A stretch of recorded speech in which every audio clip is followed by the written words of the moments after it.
Salam damai sejahtera saya ucapkan kepada semua pemirsa yang diberkati Tuhan Yesus. Kali ini saya membagikan firman Tuhan dari kitab Keluaran pasal yang ke-16.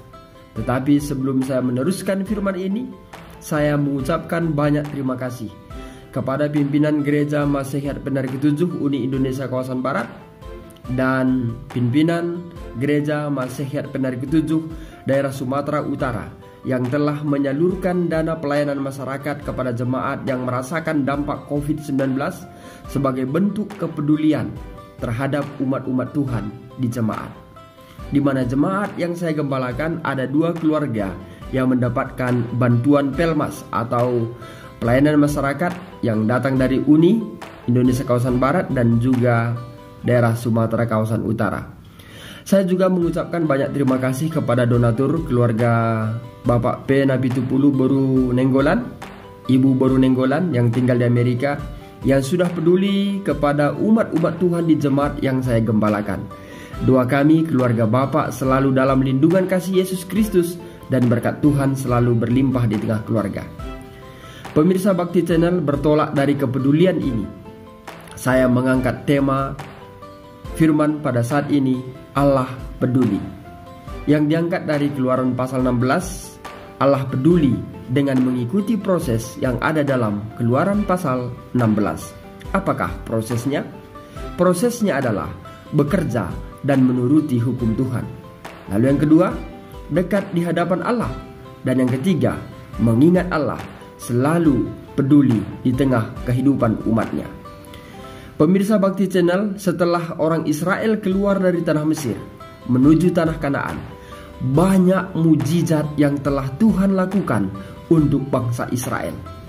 Walaupun bangsa ini suka bersungut-sungut, Keluaran pasal 16 mencatat bahwa Allah peduli terhadap kebutuhan jemaah Israel saat mereka perjalanan dari Mesir ke tanah Kanaan.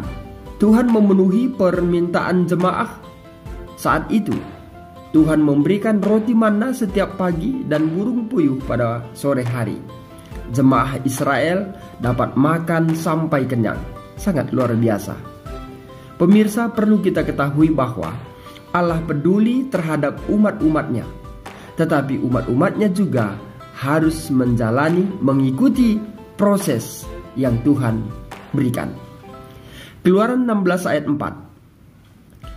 Firman Tuhan, lalu berfirmanlah Tuhan kepada Musa, sesungguhnya aku akan menurunkan dari langit hujan roti bagimu. Maka bangsa itu akan keluar dan memungut tiap-tiap hari sebanyak yang perlu untuk sehari, supaya mereka kucoba apakah mereka hidup menurut hukumku atau tidak. Jemaah Israel harus bekerja dan menuruti hukum Allah. Setiap pagi harus memungut roti manna. Kalau terlambat roti itu akan mencair. Artinya bahwa setiap orang Israel yang mau makan untuk bertahan hidup, mereka harus bekerja. Apakah pekerjaannya? Pekerjaannya adalah memungut roti manna. Selain itu, roti manna juga lambang dari Yesus Kristus, umat Tuhan yang mau memperoleh hidup yang kekal. Saat sekarang ini juga, cari dan bawalah Yesus setiap hari ke dalam keluarga, supaya keluarga kita akan memperoleh hidup yang kekal datang dari Yesus Kristus.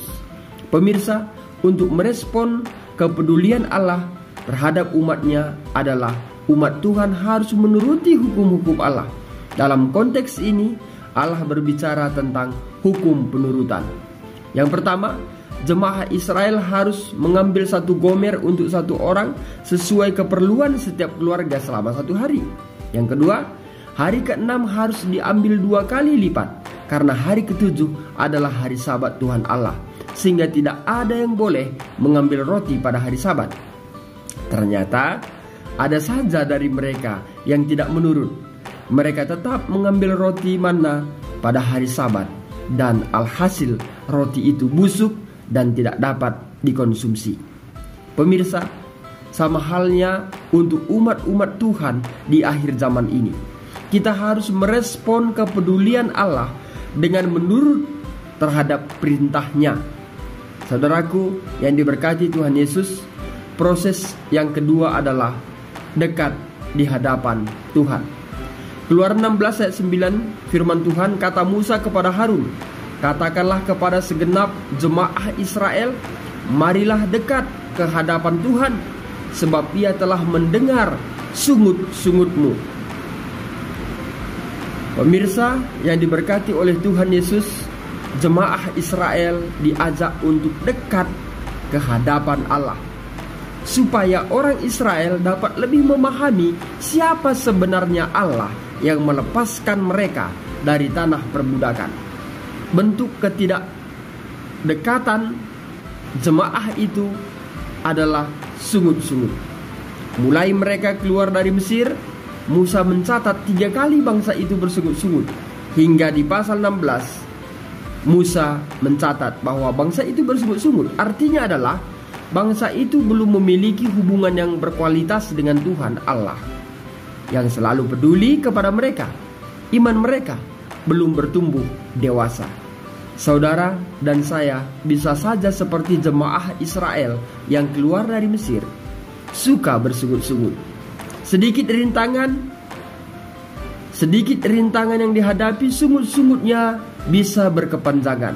Perlu kita sadari, jika sungut-sungut selalu mengiringi hari-hari kita, artinya kita perlu dekat ke hadapan Tuhan. Dengan cara bagaimana?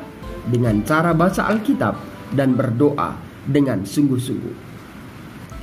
Pemirsa yang diberkati oleh Tuhan Yesus, proses yang terakhir adalah mengingat Allah selalu peduli.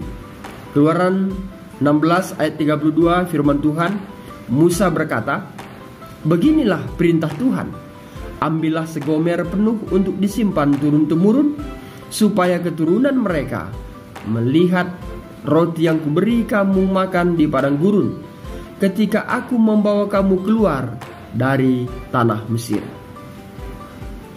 Pemirsa, bagi beberapa orang bisa saja meneteskan air mata jika memakan makanan yang mengingatkan mereka.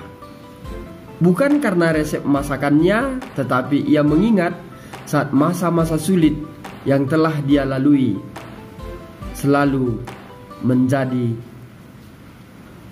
makanan utamanya. Sama halnya roti manna menjadi menu utama bagi orang Israel. Selama 40 tahun ini menjadi makanan bersejarah bagi jemaah itu, sehingga roti manna menjadi alarm bagi mereka turun-temurun bahwa Allah peduli kebutuhan pokok mereka selama perjalanan ke tanah perjanjian. Pemirsa, bisa saja kita berserah saat kita dalam kesulitan, dan Tuhan peduli serta memberikan kebutuhan kita. Artinya adalah berserahlah selalu kepada Tuhan. Ingat pertolongan Tuhan saat kita dalam kesesakan. Ajarkan kepada anak-anak keturunan kita hingga turun-temurun bahwa Allah yang kita sembah itu adalah Allah yang peduli dan Allah yang sangat luar biasa. Pemirsa yang diberkati oleh Tuhan Yesus, Allah peduli di tengah kehidupan kita. Mungkin saja di saat sekarang ini kita merasakan dampak virus corona, ekonomi kita semakin buruk. Namun kita belum mendapatkan pertolongan dari orang-orang yang kita harapkan. Ingat bahwa Allah peduli di tengah kehidupan kita, dan Tuhan pasti akan mencukupkan, dan Tuhan akan menolong kita melalui hamba-hamba Tuhan yang Tuhan akan gerakkan untuk menolong kita. Demikianlah firman Tuhan yang saya sampaikan pada saat ini. Semoga firman ini bermanfaat untuk kita, menguatkan iman kita, dan berpengharapan akan kedatangan Yesus yang tidak lama lagi. Akhir kata saya sampaikan, Tuhan Yesus memberkati.